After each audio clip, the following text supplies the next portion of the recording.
Welcome to all under the course Fundamentals of Behavioral and Social Science Research, Module 2 and Lecture number 3, Interpretivism and Critical Theory related to Paradigm. And after this lectures, you may understand what is interpretivism and critical theory, compare the methods and applications, and you will be able to explore real world case studies. So we are going to deal this lecture interpretivism and critical theory. So first we will deal interpretivism. Interpretivism is a research paradigm that emphasizes the subjective meaning of human experiences. How a person is interpretative with them. उसको वो व्यक्ति कैसे अर्थ दे रहा है. तो जब कोई चीज, मैंने पहले ही कहा कि अगर एक कहानी हम लोग यहां से सुने तो एक हाथी जो एनिमल एलिफेंट को 4 ब्लाइंड्स ने जब एक्सप्लेन करने की बात कही थी तो वहां से उन चारों ने अपने तरीके से इंटरप्रेट किया था. तो ये थोड़ी सी आगे हम देखेंगे कि वो कोई हाथी को किसी तरीके से कह रहा, कोई किसी तरीके से कह रहा, लेकिन सब्जेक्टिव मीनिंग्स भी कभी कभी बहुत महत्वपूर्ण होती हैं क्योंकि नेचुरलिस्टिक इंक्वायरी के लिए ये जो पैराडाइम है फोकस सपोर्ट करता है. तो interpretivism is a research paradigm that emphasizes the subjective meaning of human experiences. It is based on the belief that social reality is constructed by individuals and cannot be understood using the same method as the natural science. Instead of objective facts, interpretivist research focuses on interpretation, meaning making, and understanding. This is the definition at Squent. And social reality is not independent of human interpretation, but is actively constructed by individuals and groups. जो समाज की वास्तविकता है वो is not independent of human interpretation. एकदम but is actively constructed by individual and groups. एकदम से उस पे आश्रित नहीं है, but ये उससे अलग भी नहीं है, but is actively constructed by. तो ये बर्जर एंड लकमन की जो डेफिनेशन है उसको सपोर्ट करती है. अब हम समझेंगे कि कुछ जो मुख्य विशेषताएं हैं उसमें सब्जेक्टिविटी जो इन्वॉल्व होती है, क्योंकि इसका जो मेजर है कि पर्सन विल इंटरप्रेट, और जब इंटरप्रिटेशन पर्टिकुलर इंडिविजुअल से करता है तो इसलिए interpretivism focuses on individual perspectives, emotions and experiences rather than objective facts. यहाँ व्यक्ति जो किसी समस्या को किस तरीके से देख रहा, how much he is sensitive about that particular problems. तो इसीलिए किसी समस्या पे दो लोग काम करते हैं तो दोनों की फाइंडिंग्स अलग अलग आ सकती हैं, क्योंकि एक व्यक्ति कितना वो सेंसिटिव है, उस समस्या से संदर्भित है, और दूसरा अगर उसको कैजुअली लेकर काम कर रहा है तो वो अलग होगा फाइंडिंग्स. तो therefore here interpretivism is required to deal the particular problems with the particular perspective of particular individual. तो इसकी जो कैरेक्टरिस्टिक्स हैं उसमें पहला जो है context dependence. Social phenomena must be understood with in their culture, historical and social context. तो context अगर के साथ संदर्भित होंगे तो हम लोग अलग से उसकी मीनिंग समझ पाएंगे और उसका पर्सपेक्टिव डेवलप हो पाएगा. क्वालिटेटिव मेथड्स यूज में आता है इसमें. तो research relies on interview, observation, case studies and ethnography rather than numerical data. Yes, इसमें जो एथनोग्राफिक और केस स्टडीज होती हैं या ग्राउंडेड थियरी के साथ जो हम जाते हैं, इसमें मेजरली इंटरव्यू और ऑब्जर्वेशन हम यूज में लाते हैं. फिर वेस्टर्न यानी कि जो अंडरस्टैंडिंग वेस्टर्न की बात हम कर रहे हैं उसमें ये अंडरस्टैंडिंग पे बहुत महत्वपूर्ण है, क्योंकि जो जिस तरीके से नॉन पॉजिटिविस्ट है उसी तरीके से इंटरप्रेटिविज्म भी फोकस होकर करता है कि अ टर्म इंट्रोड्यूस, जो टर्म ये है वेस्टर्न यूज में लाया था मैक्स वेबर ने, और emphasising empathetic understanding of human actions, उसकी जगह पे खुद को रखकर देखना. उस पर्टिकुलर जगह पे खुद को रखकर देखना कि मैं कैसा फील कर रहा हूँ, उस समय मैं कैसा फील करूंगा. तो that understanding required in that particular interpretivism paradigm theory and social construction of reality. जैसा कि हमने पहले ही कहा कि reality is not absolute but shaped by social interaction and shared meanings. जो भी वास्तविकताएं हैं, सत्य है, वो एकदम परम सत्य नहीं हो सकता है. इसके लिए जब सोशल इंटरेक्शंस होंगे और लोग जो मीनिंग शेयर करेंगे, उससे हम कुछ रियलिटी निकालेंगे. एकदम नेचुरल साइंस की तरीके से रियलिटी नहीं है कि 100 डिग्री सेल्सियस में पानी बॉयल ही करने लगेगा. Like that focuses on human experiences and meaning. जो मानव अनुभव हैं और उनके क्या अर्थ वो दे रहे हैं उस चीज को. Like that researchers seek to interpret social reality rather than measure it. वहाँ पे क्या सामाजिक वास्तविकता है उसको वो अर्थ प्रदान करना ही मेन इसका मोटिव होता है, ना कि उसको मेजर करना, उसको मापना. तो इसलिए यहाँ कह सकते हैं कि इंटरप्रेटिविज्म जो है वो नॉन पॉजिटिविस्ट के कॉन्सेप्ट को ही फॉलो कर रहा है.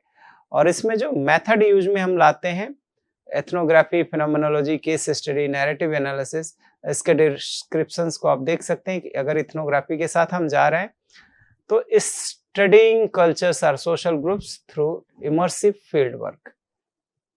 फिनोमेनोलॉजी के साथ अगर हम मूव ऑन कर रहे हैं तो exploring individuals life experiences to understand how peoples make sense of the world. Next one case studies के साथ जा रहे हैं तो in depth analysis of a person, group और event within a real life context. Narrative analysis, studying stories and text to understand meaning making.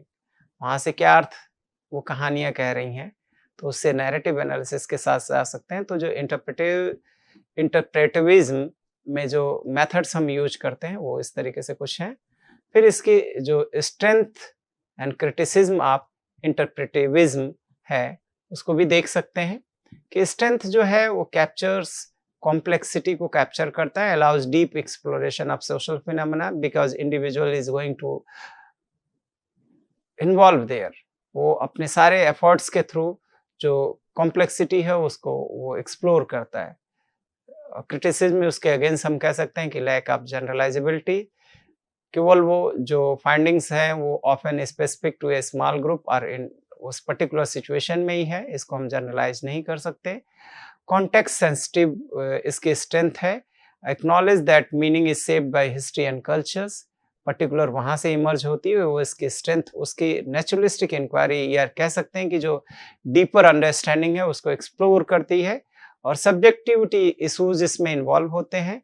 That कह सकते हैं कि इसको क्रिटिसाइज किया जाता है कि researcher bias can be influence the interpretation of data, right. And इसकी स्ट्रेंथ तीसरी जो है empower participation, gives voices to individuals and marginalised communities. Generally इसमें वो एम्पावर करते हैं उसको, पार्टिसिपेंट्स को एक वहाँ पे फोकस करते हैं. And difficult to measures, can not quantify results और एस्टेब्लिश कॉज इफेक्ट रिलेशनशिप. तो ये स्ट्रेंथ एंड क्रिटिसिज्म हम लोगों ने देखा. इसमें जो काम किया है, जो की थिंकर्स रहे, Max Weber, Wilhelm Dilthey, Clifford Geertz, इन्होंने काम किया. अब क्रिटिकल थियरीज को हम लोग देखें इंटरप्रेटिविज्म के आगे. तो क्रिटिकल थियरी जो फोकस है वो फ्रैंकफर्ट स्कूल्स से लगभग ओरिजिनेटेड मानी जाती है, जिसके लिए हॉकहैमर एंड एडोर्नो ने काम किया था. And it challenges power structure and seeks social challenge. Critical theory जो फोकस है वो पावर स्ट्रक्चर्स के अगेंस्ट ही है. जो एक कह सकते हैं कि जो सत्ता किसी के पास शक्ति सत्ता है उसके जो स्ट्रक्चर है उसके अगेंस्ट से काम करती है. ये सोशल चेंज के लिए एक रिवोल्यूशनरी आधार रही. And used in feminist, post colonial and social justice researches. तो क्रिटिकल थियरी ऑप्रेस्ड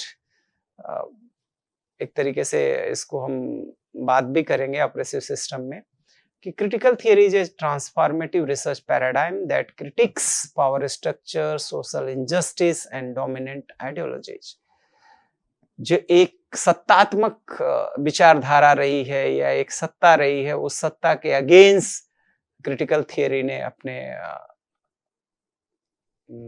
योगदान किया है और it seeks to challenge and change oppressive systems rather than just understand them. ये केवल समझने की बात नहीं करती है, बल्कि ये चैलेंज करती है और चेंज करने की बात करती है ऑपरेसिव सिस्टम को। और इसका जो एक मेन खूबसूरती कह सकते हैं कि research should not only describe the word but also seek to change it. Yes, research का मोटिव ही है कि समस्या का समाधान करना। तो केवल वो एक what is existing in existence उसको एक्सप्लोर नहीं करने जा रही है, बल्कि उसके लिए समस्या समाधान, उस स्थिति को चेंज भी करने का प्रयास ये करती है। और इसकी की जो कैरेक्टरिस्टिक्स हैं, focus on power and inequality. Critical theory analyse how power, politics and ideology shape and social structure. ये एनालाइज करती है कि कैसे सत्ता, राजनीति और विचारधाराएं आकार लेती हैं या और उनसे कैसे सोशल स्ट्रक्चर, जो सामाजिक संरचना निर्मित होती है, उन पे फोकस है। फिर emancipation oriented research empower oppress groups and challenge dominant narratives. जो नैरेटिव पहले से गढ़े गए हुए हैं, उन नैरेटिव्स को भी ये एक्सपोज करती है और उसके अगेंस्ट बात करती है। एंड एम्पावर्स ऑपरेस्ड ग्रुप्स, जैसे अभी बात हुई कि जो जेंडर इशूज हैं या डिप्राइव्ड कम्युनिटीज हैं, उनको कैसे आगे मूव ऑन कर सकते हैं, उनको कैसे हम भागीदारी उनकी सुनिश्चित कर सकते हैं, तो ये क्रिटिकल थियरी के ही सहायता से हो सकती है। Historical and social context understanding operations require examining historical background and societal structures. तो इसके लिए भी चूंकि हमें हिस्ट्री के साथ जाना ही होता है कि what was the end how social context is working, तो इसके लिए उस पे फोकस होके हम काम करते हैं। Rejects objectivity, argue that all knowledge is political and shaped by those in power. Yes, ये जो ऑब्जेक्टिविटी है उसको इग्नोर करती है, उसको रिजेक्ट करती है और ये कहती है कि जो नॉलेज है वो पावर से कंस्ट्रक्टेड है और उसको वो एक्सपोज करने का प्रयास करती है। तो ये ऑब्जेक्टिविटी को रिजेक्ट करती है। इंटरडिसिप्लिनरी अप्रोच के साथ मूव ऑन करती है। इट ड्राज कहते हैं कि sociology, political science, history and philosophy से हम एक इंटरडिसिप्लिनरी अप्रोच के साथ मूव ऑन कर सकते हैं, सबको आपस में मिलाकर, और तब हम आगे एक इंटरडिसिप्लिनरी अप्रोच मूव ऑन कर सकते हैं। और ये इसकी ब्यूटी है कि critical theory involve the interdisciplinary approach. Methodology in critical theory, जो मेथड्स अप्लाई हो रहे हैं और उसके इंडिकेटर्स, डिस्क्रिप्शन क्या है, तो क्रिटिकल डिस्कोर्स एनालिसिस CDA, और CDA अगर हम यूज में ला रहे हैं तो कैसे हम देख सकते हैं कि examines how language and media reinforce power structures. Yes, examines how language and media reinforce power structures. इसको अगर देखना है तो क्रिटिकल डिस्कोर्स एनालिसिस आप करा के देख लीजिए। कुछ लोग अपनी हेजीमनी को एस्टेब्लिश करते हैं बाय द लैंग्वेजेस।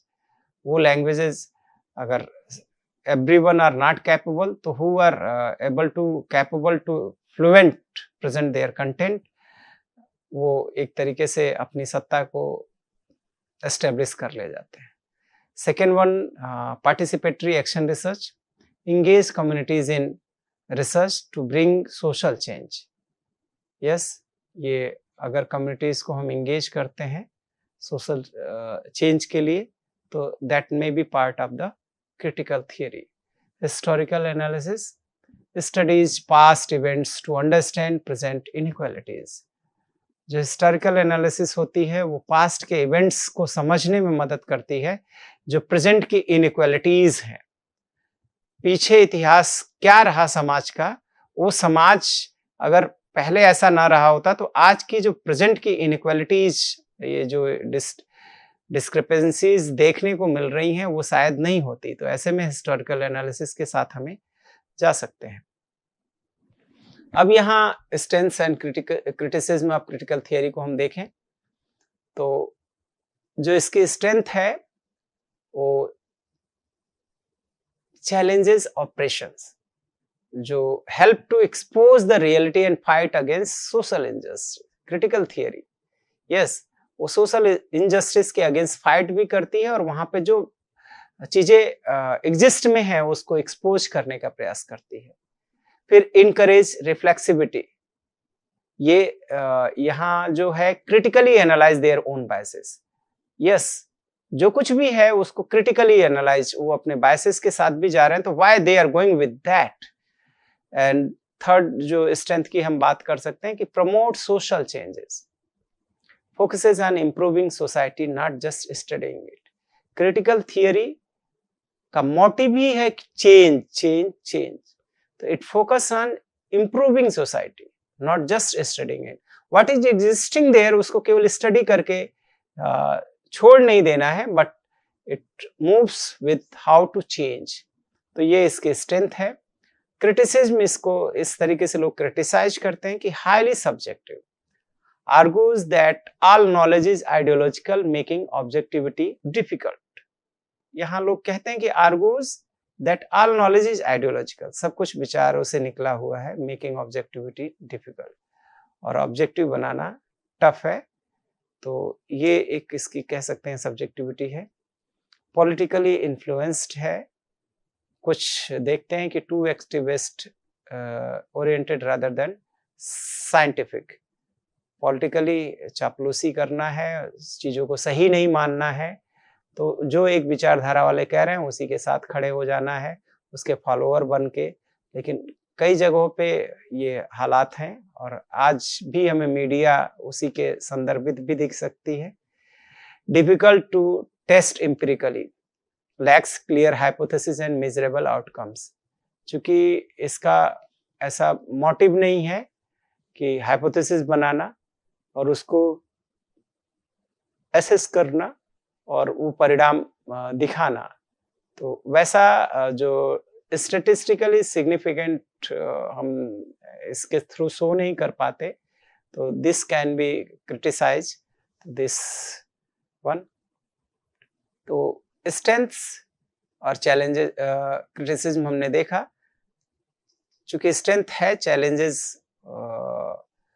ऑपरेशन को चैलेंज करता है, encourage reflexibility and promote social change, तो दैट इज मेजर कॉन्सेप्ट जिसके लिए क्रिटिकल थियरीज इन एग्जिस्टेंस।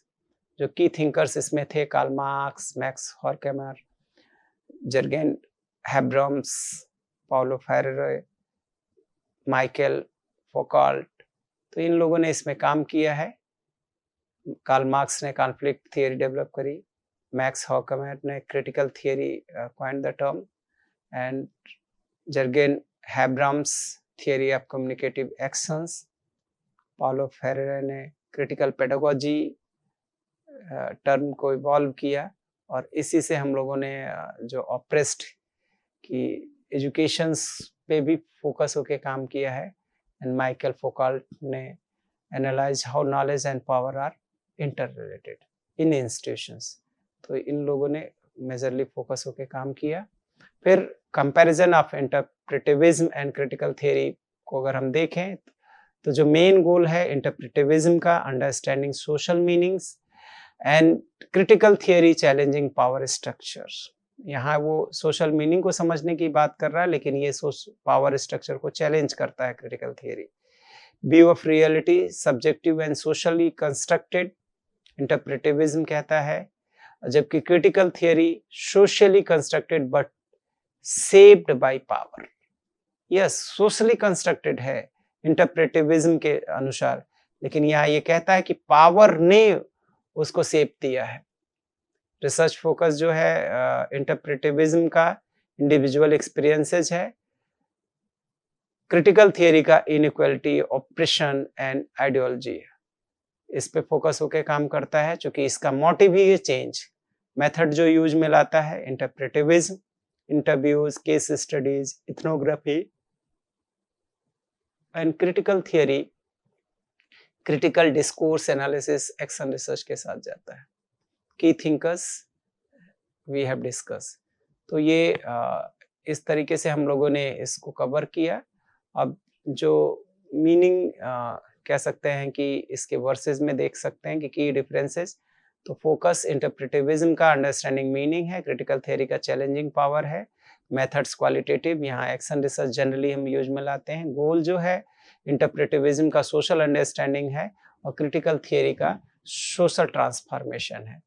तो ये एक कॉन्सेप्ट था, और जिसका एक कह भी सकते हैं कि interpretivism focuses on subjective meaning, critical theory examines power and inequalities. अब यहाँ आप एक केस स्टडी अगर हम देखें कि a researcher is studying the impact of social media on mental health, which paradigms would be most appropriate and why? तो आप इसको सोचो, एक बार रिफ्लेक्ट करो और तब देखो कि क्या which paradigms is required here, interpretivism or critical theory paradigm। तो उसके साथ हम जा सकते हैं।